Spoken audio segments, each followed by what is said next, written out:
Hey curious minds, welcome to Arudra IAS Hub. Come on, let's unlock some knowledge. ఇవాళ మనం ఒక కొత్త టాపిక్ని తెలుసుకుందాం. మన డైలీ లైఫ్లో మనం యూజ్ చేసే roads, street lights, water supply, drainage ఇవన్నీ ఎవరు మేనేజ్ చేస్తున్నారు అని ఎప్పుడైనా ఒకసారి ఆలోచించారా? సెంట్రల్ గవర్నమెంటా, స్టేట్ గవర్నమెంటా?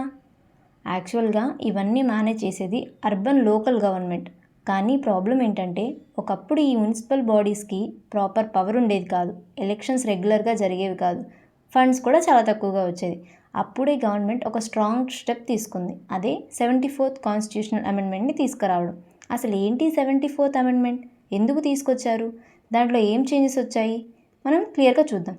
First of all, urban local government అంటే అర్బన్ ఏరియాస్ అంటే సిటీస్, టౌన్స్ని లోకల్ లెవెల్లో మేనేజ్ చేసే గవర్నమెంట్ అనమాట. పీపుల్ ఎలెక్ట్ చేసిన రిప్రజెంటేటివ్స్ ద్వారా గవర్నెన్స్ నడుస్తుంది ఇక్కడ. మెయిన్గా సివిక్ సర్వీసెస్ అంటే వాటర్, రోడ్స్, శానిటేషన్, ప్లానింగ్ ఇవన్నీ ప్రొవైడ్ చేస్తుంది ఇది. దీంట్లో టైప్స్ చూసుకుంటే municipal corporation, municipalities, notified area committee, town area committee, cantonment board, township, port trust, special purpose agency. ఈ అర్బన్ లోకల్ గవర్నమెంట్ యొక్క మెయిన్ ఫంక్షన్స్ చూస్తే రోడ్స్ అండ్ స్ట్రీట్ లైట్స్ని మెయింటైన్ చేయడం, drinking water supply ఇవ్వడం, drainage and sanitation maintain చేయడం, garbage collection, town planning and building permissions, public health services అన్నమాట. ఇవి వీటి యొక్క మెయిన్ ఫంక్షన్స్. సెంట్రల్ లెవెల్లో అర్బన్ లోకల్ గవర్నమెంట్ని మెయిన్గా 3 మినిస్ట్రీస్ డీల్ చేస్తాయి. అవేంటి? Ministry of housing and urban affairs, ministry of defence, ministry of home affairs. ఇప్పుడు వీటి యొక్క మినిస్టర్స్ చూద్దాం. Ministry of housing and urban affairs యొక్క minister Manohar Lal Khattar and ministry of defence యొక్క minister Rajnath Singh. Third one ministry of home affairs, Amit Shah దీని యొక్క minister అనమాట. వీళ్ళు ఆ మినిస్ట్రీస్కి ప్రజెంట్ మినిస్టర్స్ అనమాట. Next, evolution of urban local bodies. Year వైజ్గా చూద్దాం వీటి ఎవల్యూషన్. 1688 మద్రాస్. ఇండియాలో ఫస్ట్ మున్సిపల్ కార్పొరేషన్ మద్రాస్లో ఎస్టాబ్లిష్ చేశారు. ఇది British East India Company create చేసిన ఫస్ట్ అర్బన్ లోకల్ బాడీ అనమాట. Next, 1726 Bombay and Calcutta. British crown royal charter ద్వారా బాంబే, కల్కట్టాలో మున్సిపల్ కార్పొరేషన్స్ని ఎస్టాబ్లిష్ చేసింది. Next, 1870 lord Mayo resolution. Lord Mayo ఈయన 1869 నుంచి 1872 వరకు వైస్రాయ్గా వర్క్ చేశాడు. ఫైనాన్షియల్ డీసెంట్రలైజేషన్ ఐడియాని కూడా ఇంట్రడ్యూస్ చేసింది ఈయనే ఫస్ట్. సెంట్రల్ గవర్నమెంట్ నుండి సమ్ ఫైనాన్షియల్ రెస్పాన్సిబిలిటీని ప్రావిన్సెస్కి ట్రాన్స్ఫర్ చేశారు.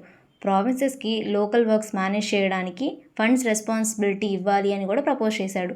And also roads, sanitation, education, public works ఇలాంటివి లోకల్ లెవెల్లో మేనేజ్ చేయాలి అనే పర్స్పెక్టివ్ని కూడా తీసుకొచ్చాడు.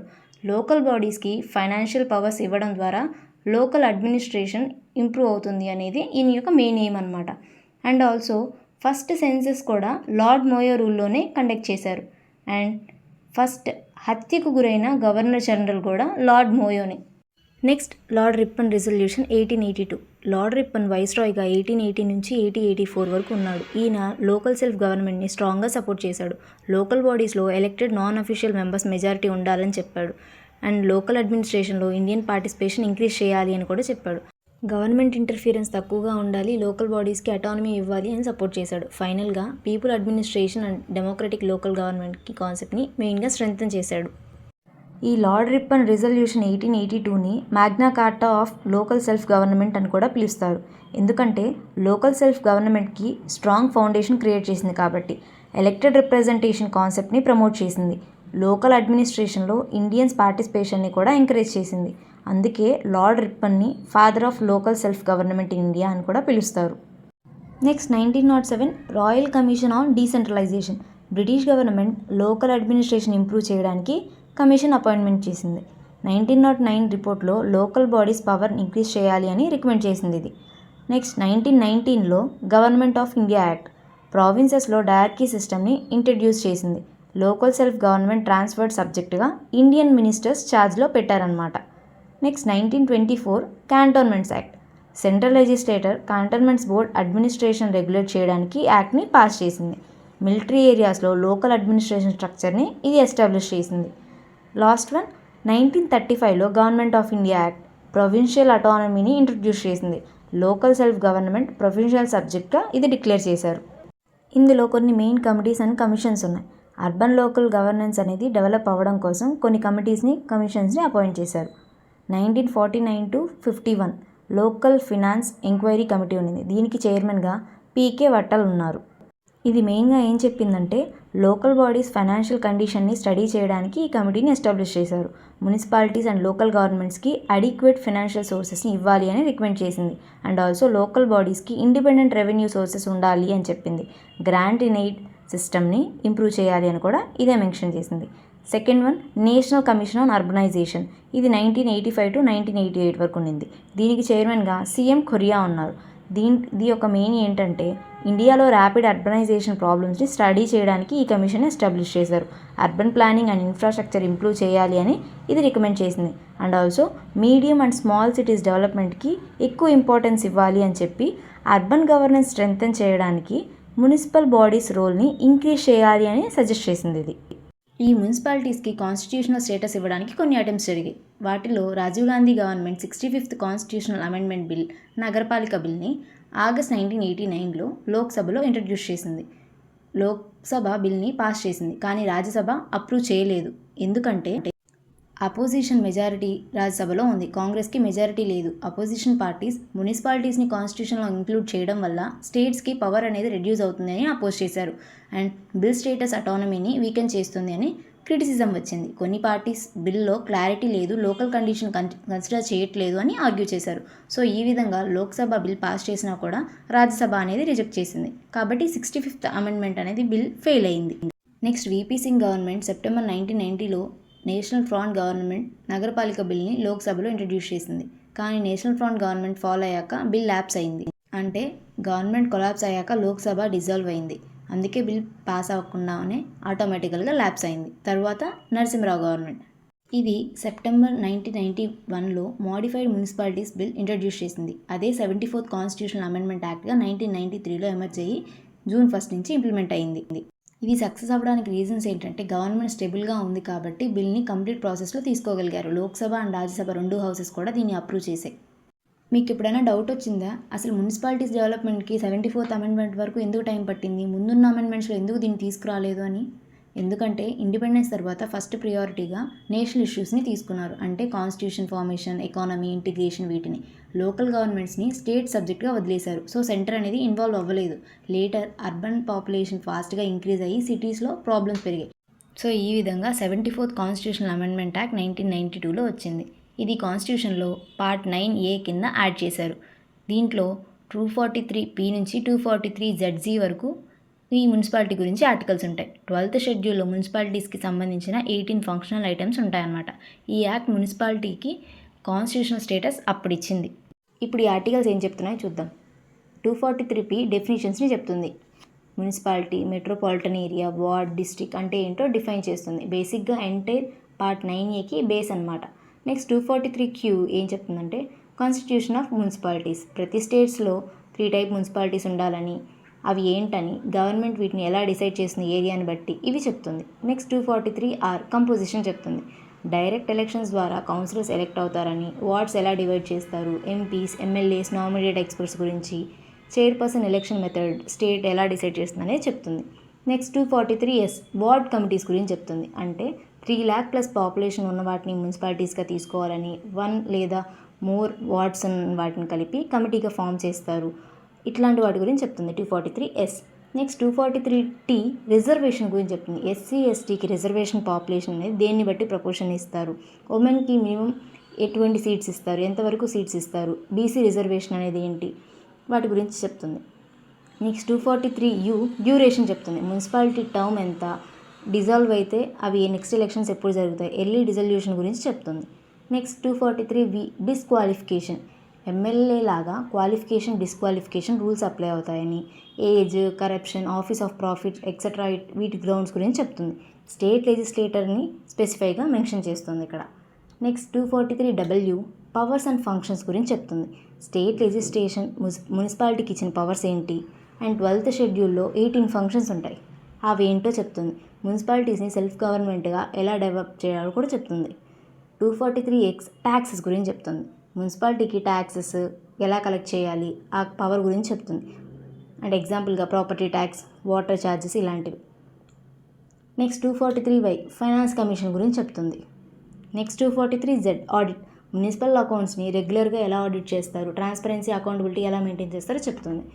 Next 243 ZA elections. ఈ స్టేట్ ఎలక్షన్ కమిషన్ అనేది ఎలా కండక్ట్ చేస్తుంది, ఫ్రీ అండ్ ఫెయిర్గా, వాటి గురించి చెప్తుంది. నెక్స్ట్ 243 ZB యూనియన్ టెరిటరీస్, అంటే ఇవి ప్రొవిజన్స్ యూనియన్ టెరిటరీస్కి ఎలా అప్లై అవుతాయో చెప్తుంది. నెక్స్ట్ 243 ZC ఎగ్జెప్షన్స్ గురించి, scheduled areas, tribal areas, hill ఏరియాస్లో ఇది ఎలా అప్లై అవుతుంది, స్పెషల్ ప్రొవిజన్స్కి ఏమేమి ఉంటాయో చెప్తుంది. Next 243 ZD district planning committee గురించి, డిస్ట్రిక్ట్ లెవెల్లో రూరల్ అండ్ అర్బన్ ప్లాన్స్ ఏంటో చెప్పి వాటిని ఎలా కంబైన్ చేయాలో చెప్తుంది. Next 243 ZE metropolitan planning committee, metro cities అనేవి వాటి కోసం ఎటువంటి డెవలప్మెంట్ ప్లాన్ ప్రిపేర్ చేసిందో చెప్తుంది. Next 243 ZF continuance of existing laws, already ఉన్న మున్సిపల్ లాస్ని 1 year వరకు ఎలా కంటిన్యూ అవ్వచ్చు అనే దాని గురించి చెప్తుంది. Last one 243 ZZ bar to court interference, election process నడుస్తున్నప్పుడు కోర్ట్స్ అనేవి ఇంటర్ఫియరెన్స్ అవ్వకూడదు, ఎలాంటి ఇంటర్ఫియరెన్స్ ఉండాలి, ఎలక్షన్ డిస్ప్యూట్స్లో వీటిని ఎలా హ్యాండిల్ చేస్తుంది అనే దాని గురించి చెప్తుంది ZC. సో ఈ విధంగా 243P నుంచి 243 ZC వరకు మున్సిపాలిటీస్ గురించి చెప్తాయి. మనం ఇందాక ఆల్రెడీ చెప్పుకున్నాం కదా, ఆర్టికల్ 243W 12th షెడ్యూల్లో 18 ఫంక్షన్స్ ఉన్నాయని మున్సిపాలిటీస్వి. ఒకసారి అవేంటో బ్రీఫ్గా చూద్దాం. Urban planning, regulation of land use and construction of buildings, planning for economic and social development, roads and bridges, water supply, public health, sanitation, fire services, urban forestry, safeguarding interests of weaker sections, slum improvement, urban poverty, provision of urban amenities, promotion of cultural, educational and aesthetic aspects, burials and burial grounds, cattle pounds, vital statistics, public amenities, regulation of slaughterhouses and tanneries. So ఇవన్నమాట 18 functions. Next types of municipalities. ప్రతి స్టేట్లో 3 types of municipalities ఉంటాయి. నగర్ పంచాయత్, ఇది transition area కోసం. Second one municipal council, smaller urban area కోసం. Third one municipal corporation, large urban area కోసం. So ఒక్కొక్క దాని గురించి ఇప్పుడు డీటెయిల్గా చూద్దాం. నగర పంచాయత్ అంటే విలేజ్ నుండి సిటీకి మారుతున్న ఏరియాని మేనేజ్ చేయడానికి క్రియేట్ చేసిన లోకల్ గవర్నమెంట్ బాడీ. ఇది గ్రామ పంచాయత్ కన్నా అడ్వాన్స్గా, మున్సిపాలిటీ కన్నా కొంచెం తక్కువ స్టేజ్లో ఉంటుంది. మరి ఇప్పుడు ఒక ఏరియాని నగర పంచాయతీగా ఎలా డిక్లేర్ చేస్తారు? ఎలా అంటే పాపులేషన్ పెరిగితే, డెవలప్మెంట్ స్టార్ట్ అయ్యి షాప్స్, రోడ్స్, బిజినెస్ అన్నీ పెరిగితే ఆ ఏరియాని స్టేట్ గవర్నమెంట్ నగర పంచాయతీగా డిక్లేర్ చేస్తుంది. ఇప్పుడు దీంట్లో స్ట్రక్చర్ చూద్దాం. నగర పంచాయతీలో మెయిన్గా చైర్పర్సన్ మరియు వార్డ్ మెంబర్స్ ఉంటారు. చైర్పర్సన్ అంటే నగర పంచాయతీ యొక్క హెడ్, కంప్లీట్ అడ్మినిస్ట్రేషన్ని లీడ్ చేస్తాడు. ఇతని ఎలిజిబిలిటీ చూసుకుంటే మినిమం ఏజ్ 21 years ఉండాలి, ఇండియన్ సిటిజన్ అయి ఉండాలి, ఆ నగర పంచాయతీ ఏరియా ఓటర్ కూడా అయి ఉండాలి, స్టేట్ గవర్నమెంట్ రూల్స్ని ఫాలో అవ్వాలి. అంటే నార్మల్ ఎలక్షన్కి ఎలిజిబుల్ అయిన వాళ్ళు చైర్పర్సన్కి కూడా ఎలిజిబుల్ అనమాట.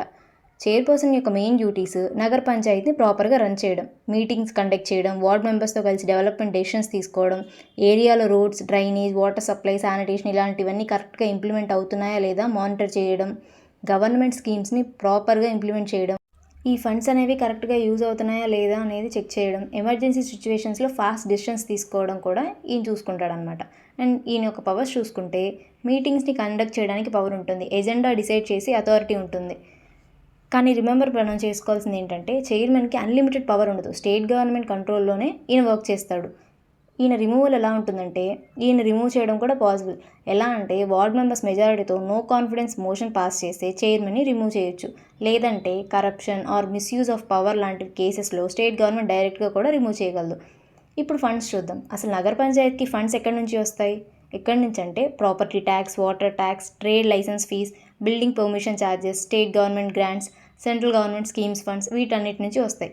ఈ చైర్మన్ మెయిన్ రెస్పాన్సిబిలిటీ ఏంటంటే ఈ ఫండ్స్ని ప్రాపర్గా యూజ్ చేసి మిస్యూజ్ కాకుండా చూస్తూ బడ్జెట్ని ప్రిపేర్ చేసి ఎక్స్పెండిచర్ ప్లాన్ చేయడం కూడా ఈయన యొక్క మెయిన్ రెస్పాన్సిబిలిటీ అనమాట. అంటే చైర్మన్ అంటే జస్ట్ పొజిషన్ కాదు, కంప్లీట్ నగర పంచాయత్ డెవలప్మెంట్కి ఈయన లీడర్. నగర పంచాయత్ చైర్మన్ని ఎలెక్ట్ చేయడం స్టేట్ రూల్స్ని బట్టి 2 విధాలుగా ఉంటుంది. ఒకటి డైరెక్ట్ ఎలక్షన్, ఇంకోటి ఇండైరెక్ట్ ఎలక్షన్. డైరెక్ట్ ఎలక్షన్స్లో పీపుల్ డైరెక్ట్గా చైర్మన్కి ఓటు వేస్తారు, ఎక్కువ ఓట్స్ వచ్చిన క్యాండిడేట్ చైర్మన్గా ఎంపిక అవుతారు. Second one indirect election. ముందు వార్డ్ మెంబర్స్ అంటే కౌన్సిలర్స్ని ఎలెక్ట్ చేస్తారు, తర్వాత వాళ్ళలో నుండి ఒక చైర్మన్గా సెలెక్ట్ చేస్తారు. ఇండియాలో ఈ 2 సిస్టమ్స్ యూజ్ చేస్తున్నారు. ఫైనల్గా డెసిషన్ అనేది స్టేట్ గవర్నమెంట్ రూల్స్ మీద డిపెండ్ అవుతుంది. ఈ చైర్మన్ యొక్క డ్యూరేషన్ 5 years ఉంటుంది. ఎర్లీగా రిమూవ్ అయితే పొజిషన్ లూజ్ అవుతాడు, కొత్త చైర్మన్ని ఎలెక్ట్ చేస్తారు. అండ్ నగర పంచాయత్లో ఎలెక్టెడ్ మెంబర్స్ అంటే చైర్పర్సన్, వార్డ్ మెంబర్స్తో పాటు గవర్నమెంట్ అపాయింటెడ్ ఆఫీసర్స్ కూడా ఉంటారు. వీళ్ళు ఎవరంటే ఎగ్జిక్యూటివ్ ఆఫీసర్ లేదా చీఫ్ ఆఫీసర్ అంటారు. స్టేట్ గవర్నమెంట్ అపాయింట్ చేస్తుంది వీళ్ళని, డైలీ అడ్మినిస్ట్రేషన్ని వీళ్ళు హ్యాండిల్ చేస్తారు. ఇది చాలా ఇంపార్టెంట్. చైర్పర్సన్ అనేవాళ్ళు పొలిటికల్ హెడ్ అయితే, ఈ ఎగ్జిక్యూటివ్ ఆఫీసర్ అనేవాళ్ళు అడ్మినిస్ట్రేటివ్ హెడ్ అనమాట. ఇంకా ఎవరెవరు ఉంటారంటే దీంట్లో మెయిన్గా నగర పంచాయత్ సైజ్ని బట్టి engineers, sanitary inspector, bill collector, accountant, clerks వీళ్ళందరూ ఉంటారు. వాళ్ళ రోల్స్ ఏంటంటే గవర్నమెంట్ ఆఫీసర్ యొక్క మెయిన్ రోల్స్ డైలీ ఆఫీస్ వర్క్ని హ్యాండిల్ చేయడం, ప్రాజెక్ట్స్ ఇంప్లిమెంట్ చేయడం, రికార్డ్స్ మెయింటైన్ చేయడం, ట్యాక్సెస్ కలెక్ట్ చేయడం, చైర్పర్సన్ డెసిషన్స్ని ఎగ్జిక్యూట్ చేయడం. సింపుల్గా చెప్పాలంటే ఈ చైర్పర్సన్ డెసిషన్స్ తీసుకుంటాడు, ఆఫీసర్స్ ఆ డెసిషన్స్ని ఇంప్లిమెంట్ చేస్తారు. ఈ ఎగ్జిక్యూటివ్ ఆఫీసర్స్ని బోర్డ్ మెంబర్స్ లేదా పబ్లిక్ రిమూవ్ చేయలేరు. ఓన్లీ స్టేట్ గవర్నమెంట్ ట్రాన్స్ఫర్ చేయాలి, సస్పెండ్ చేయొచ్చు, రిమూవ్ చేయగలనమాట. వీళ్ళ రిమూవల్కి రీజన్స్ ఏంటంటే corruption, negligence of duty, misuse of power, poor performance. యూజువల్గా ట్రాన్స్ఫర్ చేయడం కామన్గా ఉంటుంది, కంప్లీట్ రిమూవల్ అనేది చాలా రేర్గా జరుగుతుందన్నమాట. వీళ్ళ టర్మ్ చూసుకుంటే వీళ్ళకి ఫిక్స్డ్ టర్మ్ అంటూ ఏమీ ఉండదు, గవర్నమెంట్ ఇచ్చిన పోస్టింగ్ బట్టి డిపెండ్ అవుతుంది, ఎప్పుడైనా ట్రాన్స్ఫర్ అవ్వచ్చు అనమాట. ఇప్పుడు వార్డ్స్ గురించి చూద్దాం. నగర పంచాయతీ ఏరియాని చిన్న చిన్న పార్ట్స్గా డివైడ్ చేసి వాటిని వార్డ్స్ అంటారు. ప్రతి వార్డ్ నుండి ఒక మెంబర్ని డైరెక్ట్గా పీపుల్ ఎలెక్ట్ చేస్తారు. ఎక్కువ వార్డ్స్ వచ్చిన వాడే ఆ వార్డ్కి రిప్రజెంటేటివ్. వార్డ్కి సపరేట్ హెడ్ అంటూ ఉండరు, ఆ వార్డ్ మెంబర్నే లీడర్గా కన్సిడర్ చేస్తారు. ఈ వార్డ్ మెంబర్స్ మెయిన్గా ఏం చేస్తారంటే పీపుల్ ప్రాబ్లమ్స్ని రిప్రజెంట్ చేస్తారు. రోడ్ ప్రాబ్లమ్స్ అయినా, డ్రైనేజ్, వాటర్ సప్లై, ఇలాంటి ఏ ప్రాబ్లమ్స్ అయినా కూడా నగర పంచాయత్ మీటింగ్స్లో రైజ్ చేస్తారు. డెవలప్మెంట్ వర్క్స్ కోసం ప్రపోజల్స్ ఇవ్వడానికి కూడా వాళ్ళకి రోల్ ఉంటుందన్నమాట. అండ్ పాపులేషన్ గురించి చూస్తే ఎగ్జాక్ట్ నెంబర్ అనేది ఫిక్స్గా ఉండదన్నమాట. ఈ నగర పంచాయత్కి జనరల్గా 10,000 నుంచి 25,000 మధ్యలో ఉన్న ఏరియాస్ని నగర పంచాయత్గా కన్సిడర్ చేస్తారు.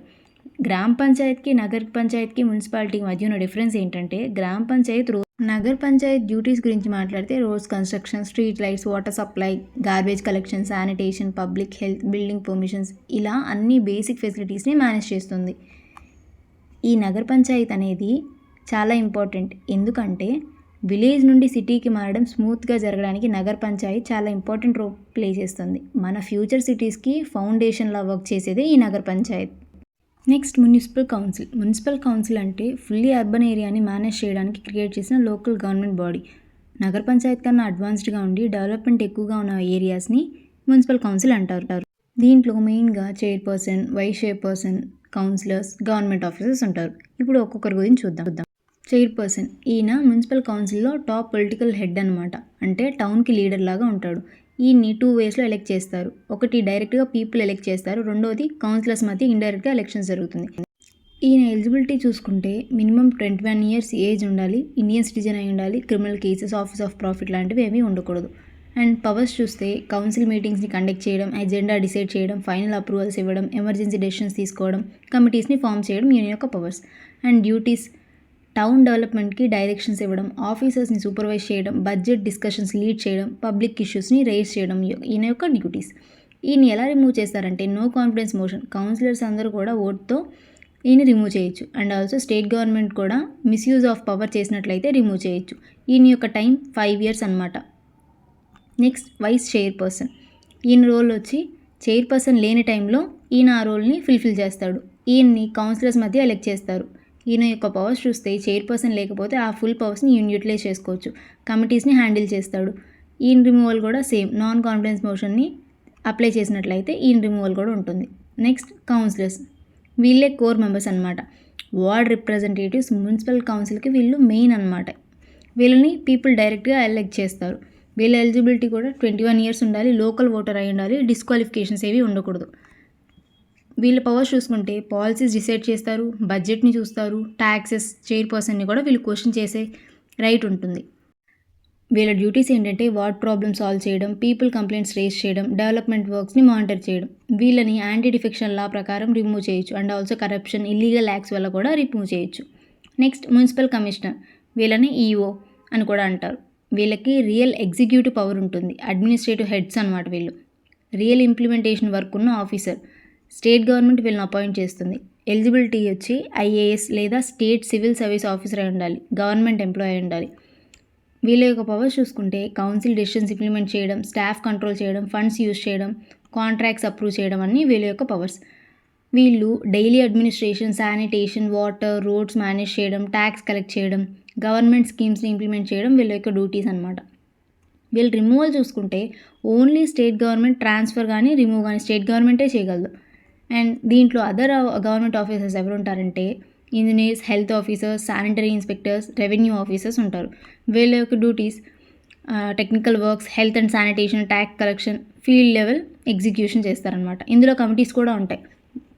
అంటే standing committee, finance committee, health committee. వీళ్ళు డీటెయిల్డ్ డెసిషన్స్ని ప్రిపేర్ చేసి కౌన్సిల్కి రికమెండేషన్స్ ఇస్తారనమాట. Next MLA and MP. MLA and MP members అవుతారు, కానీ ఎలక్టెడ్ కౌన్సిలర్స్ లాంటి ఫుల్ మెంబర్స్ కారు. వాళ్ళని ఎక్స్ అఫిషియో మెంబర్స్ అంటారు. అంటే ఏంటంటే ఎలక్షన్ లేకుండానే ఆటోమేటిక్గా మెంబర్ అవుతారు. ఎమ్మెల్యేగా గెలిచిన, ఎంపీగా గెలిచిన. ఎమ్మెల్యేగా గెలిస్తే మున్సిపాలిటీలో మెంబర్ అవుతారు, ఎంపీగా గెలిచినా కూడా మున్సిపాలిటీలో మెంబర్ అవుతారు.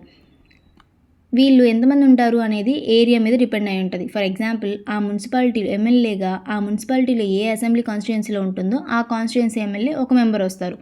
ఎంపీ కూడా అంతే. ఆ మున్సిపాలిటీకి ఏ పార్లమెంట్ కాన్స్టిట్యుయెన్సీలో ఉంటుందో ఆ కాన్స్టిట్యుయెన్సీకి ఒక ఎంపీ మెంబర్ వస్తారు. స్పెషల్ కేసెస్లో మాత్రమే ఒక మున్సిపాలిటీకి 2 కాన్స్టిట్యుయెన్సీస్లో స్ప్రెడ్ అయితే 2 ఎమ్మెల్యేస్ వస్తారు, ఎంపీస్ కూడా 2 రావచ్చు. ఇది చాలా రేర్ కేస్ అనమాట. అసలు వీళ్ళని ఎందుకు ఇంక్లూడ్ చేయాలి అంటే కోఆర్డినేషన్ కోసం. స్టేట్ గవర్నమెంట్ నుంచి ఎమ్మెల్యేని, సెంట్రల్ గవర్నమెంట్ నుంచి ఎంపీని లోకల్ బాడీతో కనెక్ట్ అవ్వేలా చేస్తారు. ఫండ్స్ తీసుకురావడానికి, అంటే MLA funds, MLAs local area development కోసం, ఎంపీ ఫండ్స్, వీళ్ళు ఫండ్స్ తీసుకురావడానికి మున్సిపాలిటీ డెవలప్మెంట్కి యూజ్ చేస్తారు కదా, సో వాటి కోసం. అండ్ ఆల్సో బిగ్గర్ ప్లానింగ్ కోసం, roads, drainage, smart cities works, central and state స్కీమ్స్ని కనెక్ట్ చేయడం కోసం వీళ్ళని తీసుకొస్తారు. వీళ్ళు ఏం చేస్తారంటే మీటింగ్స్కి అటెండ్ అవ్వచ్చు, సజెషన్స్ ఇవ్వచ్చు, డెవలప్మెంట్ ఐడియాస్ ఇవ్వచ్చు, ఫండ్స్ కూడా రికమెండ్ చేయొచ్చు. కానీ వీళ్ళకి ఓటింగ్ చేసే రైట్ ఉండదు, చైర్మన్ని ఎలెక్ట్ చేసే రైట్ కూడా ఉండదు అనమాట. డైలీ అడ్మినిస్ట్రేషన్లో వీళ్ళు ఇన్వాల్వ్ కారు.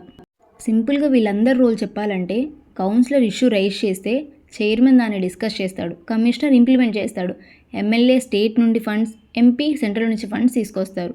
సో ఇదంతా సపోర్టింగ్ రోల్ అనమాట.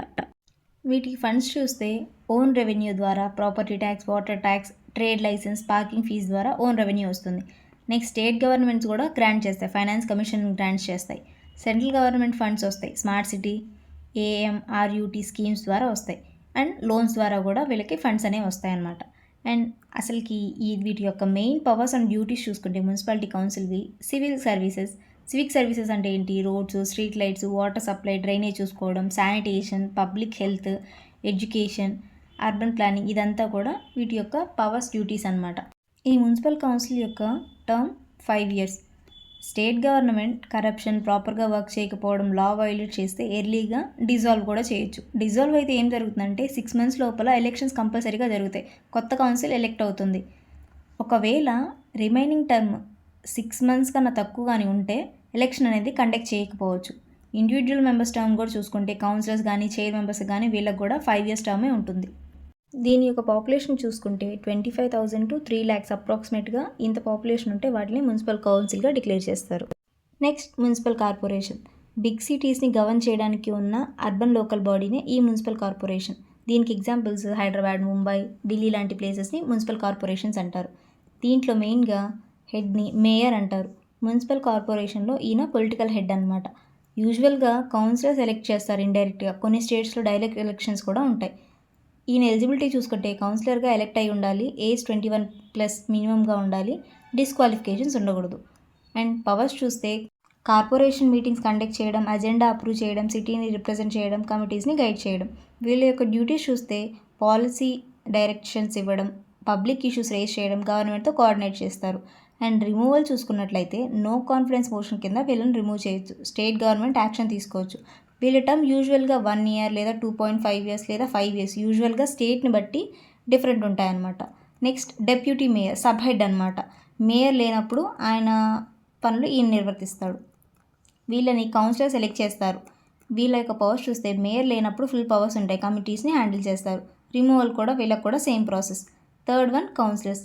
వీళ్ళని వార్డ్స్ నుంచి ఎలెక్ట్ చేస్తారనమాట, డైరెక్ట్ ఎలక్షన్, పీపుల్ ద్వారా ఎలెక్ట్ అవుతారు. ఎలిజిబిలిటీ ఏజ్ 21+ ఉండాలి, లోకల్ ఓటర్ అయి ఉండాలి. పాలసీస్ డిసైడ్ చేయడం, బడ్జెట్, ట్యాక్సెస్, మేయర్ని క్వశ్చన్ చేసే రైట్ వీళ్ళకు ఉంటుంది. వార్డ్ డెవలప్మెంట్ చేయడం, కంప్లైంట్స్ రేజ్ చేయడం, వర్క్స్ అనేవి మానిటర్ చేస్తారు వీళ్ళు. డిస్క్వాలిఫికేషన్, యాంటీ డిఫెక్షన్ కింద వీళ్ళని రిమూవ్ చేయొచ్చు. వీళ్ళ టర్మ్ కూడా 5 years. Next municipal commissioner, most powerful అనమాట. వీళ్ళని అడ్మినిస్ట్రేటివ్ హెడ్, రియల్ ఎగ్జిక్యూటివ్ పవర్గా చూస్తారు. స్టేట్ గవర్నమెంట్ ఐఏఎస్ ఆఫీసర్స్ని అపాయింట్ చేస్తుంది. వీళ్ళ యొక్క పవర్స్ కార్పొరేషన్ డెసిషన్స్ ఇంప్లిమెంట్ చేయడం, స్టాఫ్ కంట్రోల్ చేయడం, బడ్జెట్ ఎగ్జిక్యూట్ చేయడం, కాంట్రాక్ట్స్ అప్రూవ్ చేయడం. వీళ్ళు daily administration, roads, water, sanitation, tax collection, scheme implements ఇవన్నీ చేస్తారు. స్టేట్ గవర్నమెంట్ మాత్రమే వీళ్ళని ట్రాన్స్ఫర్ కానీ రిమూవ్ కానీ చేయగలదు. ఇంకా ఇక్కడ ఉండే ఆఫీసర్స్ చూస్తే engineers, health officers, sanitary inspectors, revenue staff, field level execution ఉంటారు.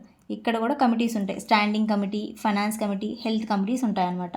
వీళ్ళు కూడా డెసిషన్స్ అనేవి డీటెయిల్గా ఇచ్చి కార్పొరేషన్కి రికమెండ్ చేస్తారు. అండ్ ఇక్కడ కూడా ఎక్స్ అఫిషియో మెంబర్స్గా ఎమ్మెల్యే అండ్ ఎంపీస్ ఉంటారు. ఇక్కడ ఫండ్స్ చూస్తే ఓన్ రెవెన్యూ స్టేట్ గ్రాంట్ చేస్తుంది, ఓన్ రెవెన్యూ ఉంటుంది, సెంట్రల్ స్కీమ్స్ ద్వారా వస్తాయి, లోన్స్ కూడా వస్తాయి అన్నమాట. దీనికి కూడా 5 years. నార్మల్గా పాపులేషన్ 3 lakhs నుంచి ఎంతవరకు అన్నా ఉండొచ్చు. మెట్రో సిటీస్లో ల్యాక్స్ నుంచి క్రోర్స్ వరకు ఉంటాయి. ఎగ్జాంపుల్గా హైదరాబాద్, ముంబై, ఢిల్లీ ఇందాక చెప్పుకున్నట్లు వీటిలన్నింటినీ కూడా మున్సిపల్ కార్పొరేషన్ కింద అంటారు. Next, industrial township exception. ఇక్కడ ఒక ఎక్సెప్షన్ ఉంది. ఏంటంటే ఒక అర్బన్ ఏరియాలో municipal services, industrial establishment provide చేస్తుంటే అప్పుడు గవర్నర్ ఆ ఏరియాని ఇండస్ట్రియల్ టౌన్షిప్గా స్పెసిఫై చేయొచ్చు. గవర్నమెంట్ కన్సిడర్ చేసే ఫ్యాక్టర్స్ చూసుకుంటే population of the area, density of population, local administration కోసం జనరేట్ అయ్యే revenue, non agricultural employment percentage, economic importance, ఈ ఫ్యాక్టర్స్ని కన్సిడర్ చేస్తారు governor. Next, composition of municipality. Municipality members డైరెక్ట్గా పీపుల్ ద్వారా elect అవుతారు. ప్రతి మున్సిపల్ ఏరియాని టెరిటోరియల్ కాన్స్టిట్యుయెన్సీస్గా డివైడ్ చేస్తారు. వీటిని వార్డ్స్ అని పిలుస్తారు. స్టేట్ లెజిస్లేచర్ చైర్పర్సన్ ఎలక్షన్ మేనర్ని కూడా డిసైడ్ చేయొచ్చు. నెక్స్ట్, మున్సిపాలిటీలో రిప్రజెంటేషన్. స్టేట్ లెజిస్లేచర్ మున్సిపాలిటీలో ఈ పర్సన్స్కి రిప్రజెంటేషన్ ప్రొవైడ్ చేస్తుంది. మున్సిపల్ అడ్మినిస్ట్రేషన్లో స్పెషల్ నాలెడ్జ్ ఆర్ ఎక్స్పీరియన్స్ ఉన్న పర్సన్స్, వాళ్ళకి మున్సిపాలిటీ మీటింగ్స్లో ఓటింగ్ రైట్ ఉండదు. Second, Lok Sabha members and state legislative assembly members. వీళ్ళు municipal area partly or wholly represent చేసే కాన్స్టిట్యుయెన్సీస్ నుంచి వస్తారు. Next, Rajya Sabha members and state legislative council members. Municipal ఏరియాలో ఎలెక్టర్స్గా రిజిస్టర్డ్ అయిన వాళ్ళు అనమాట. Next, chairpersons of committees. Ward committees కాకుండా వేరే కమిటీస్ నుంచి వచ్చిన వాళ్ళు. తర్వాత వార్డ్ కమిటీస్. వార్డ్ కమిటీస్ అంటే ఏంటి? 3 lakh పాపులేషన్ కన్నా ఎక్కువ ఉన్న మున్సిపాలిటీస్లో ఎస్టాబ్లిష్ చేస్తారు. 1 or more వార్డ్స్ని ఇంక్లూడ్ చేస్తాయన్నమాట. ఇవి స్టేట్ లెజిస్లేచర్ డిసైడ్ చేస్తుంది కంపోజిషన్ని, టెరిటోరియల్ ఏరియాని, సీట్స్ ఎలా ఫిల్ చేయాలి అని. దీంట్లో ఇంకా అదర్ కమిటీస్ ఏంటాయంటే స్టేట్ లెజిస్లేచర్ వేరే కమిటీస్ ఎస్టాబ్లిష్ చేయడానికి ప్రొవిజన్స్ క్రియేట్ చేయొచ్చు. ఆ కమిటీస్ చైర్పర్సన్ మున్సిపాలిటీ మెంబర్స్గా చేయొచ్చు అనమాట. నెక్స్ట్, రిజర్వేషన్ ఆఫ్ సీట్స్ చూసుకుంటే మున్సిపాలిటీస్లో రిజర్వేషన్ ఎస్సీ అండ్ ఎస్టీకి seats municipal area population proportion ప్రకారం రిజర్వ్ చేస్తారు. ఉమెన్కి మినిమం 1/3 సీట్స్ రిజర్వ్ చేస్తారు. State legislature chairman post reservation decide చేయొచ్చు. ఎలా? ఎస్సీకి, ఎస్టీకి, ఉమెన్కి. స్టేట్ లెజిస్లేచర్ బ్యాక్వర్డ్ క్లాసెస్ కోసం కూడా రిజర్వేషన్ ప్రొవైడ్ చేయొచ్చు. ఎస్సీ, ఎస్టీ రిజర్వేషన్ ఆర్టికల్ 334 ప్రకారం 2030 వరకు ఇది కంటిన్యూ అవుతుంది. నెక్స్ట్, డ్యూరేషన్ చూసుకుంటే 5 years. 5 years టర్మ్ కంప్లీట్ అయ్యాక కండక్ట్ చేయాలి. లేకపోతే మున్సిపాలిటీ డిజాల్వ్ అయితే 6 months లోపల ఎలక్షన్స్ కండక్ట్ చేయాలి. న్యూ మున్సిపాలిటీ రిమైనింగ్ పీరియడ్ మాత్రమే కంటిన్యూ చేస్తుంది. ఓవరాల్గా చూస్తే 74th కాన్స్టిట్యూషనల్ అమెండ్మెంట్ ద్వారా మున్సిపాలిటీస్కి కాన్స్టిట్యూషనల్ స్టేటస్ ఇచ్చారు. అర్బన్ ఏరియాస్లో డెమోక్రటిక్ లోకల్ గవర్నెన్స్ స్ట్రెంథన్ చేశారు. ఇలా అర్బన్ లోకల్ గవర్నెన్స్ సిస్టమ్ ఇండియాలో సిటీస్కి, అడ్మినిస్ట్రేషన్కి బ్యాక్ బోన్లా ఉంటుంది. సో ఇక్కడితో మన మున్సిపాలిటీస్ టాపిక్ కంప్లీట్ అయింది. నెక్స్ట్ ఇంకో కొత్త వీడియోతో మళ్ళీ కలుసుకుందాం. Thanks for watching.